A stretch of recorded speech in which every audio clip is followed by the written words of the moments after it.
12 மணல் குவாரியை திறக்க போறதா தமிழக அரசு வந்து முடிவு பண்ணியிருக்குங்க.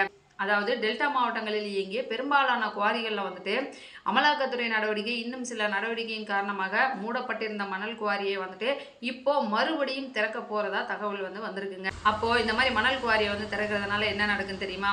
பொதுவாகவே தமிழ்நாட்டில் வந்துட்டு தண்ணி பஞ்சம் அதிகமாக இருக்குது. அதே மாதிரி பல்வேறு மாவட்டங்களில் வந்துட்டு தண்ணி பற்றாக்குறை தலைவிரித்து ஆடுதுங்க.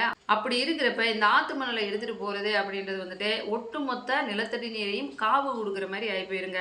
ஏற்கனவே இந்த மாதிரி குவாரிகளில் நடக்கிற முறைகேடுகள், இந்த ஆத்து மணலை எடுத்துகிட்டு போய் யார் யாரெல்லாம் முறைகேடு பண்ணுறாங்க, என்னென்ன முறைகேடுகள் நடக்குது அப்படின்றது வந்து நமக்கு எல்லாத்துக்குமே தெரியும். அப்படி இருக்கிறப்ப பல இடங்களில் வந்துட்டு இந்த நிலத்தடி நீர் மோசமானதுக்கு காரணமே வந்து இந்த ஆத்து மணலை எடுத்துகிட்டு போனதுனால தான் அப்படின்னு சொல்லிட்டு பல ஆய்வுகளில் வந்து சொல்லியிருக்காங்க. அதனாலங்க இந்த ஆத்து மணல் குவாரியை திறக்கிறது அப்படின்றது வந்து நம்ம தலையில் நம்மளே மண்ணள்ளி போட்டுக்கிற மாதிரி இருக்கு. ஒட்டுமொத்த தமிழ்நாட்டையும் கொண்டு போய் பாலைவனத்தில் தள்ளுறதுக்கு சமந்தாங்க.